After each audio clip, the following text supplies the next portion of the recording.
Né à Lille, le groupe a été créé à Metz en 2019 sous l'impulsion d'un musicien d'origine syrienne, Salem Nassif. Son but, rassembler amateurs et professionnels autour de la musique du Moyen-Orient. C'est souvent des textes qui nous sont envoyés par des auteurs syriens ou autres, un peu éparpillés tout autour du monde et qui nous ont découvert et qui avaient envie d'un peu de participer en fait à ce beau projet-là. Et Salem a composé la musique autour de ça. Au fil des années, le groupe s'est agrandi. Il compte aujourd'hui près de 18 membres.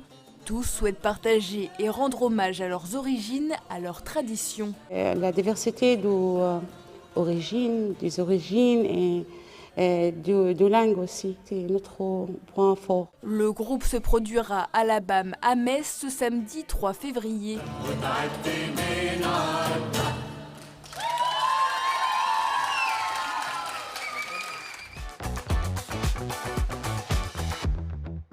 Dessins, peintures, modelage ou encore gravure, l'école municipale des Beaux-Arts de Troyes a ouvert ses portes au public.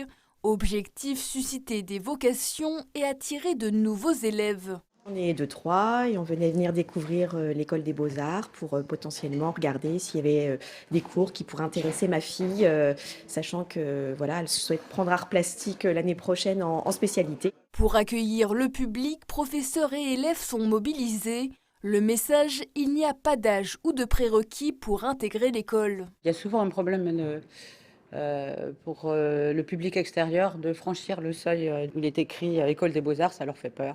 Ils ont l'impression que ça leur est pas destiné. Donc c'est une manière de montrer qu'il y a des humains normaux qui travaillent et que c'est accessible à tous. 500 personnes âgées de 8 à 92 ans suivent actuellement des cours aux Beaux-Arts de Troyes. Plongée dans les mystères du tarot divinatoire, une exposition initiatique que l'on peut voir au musée Pierre-Noël à Saint-Dié-des-Vosges.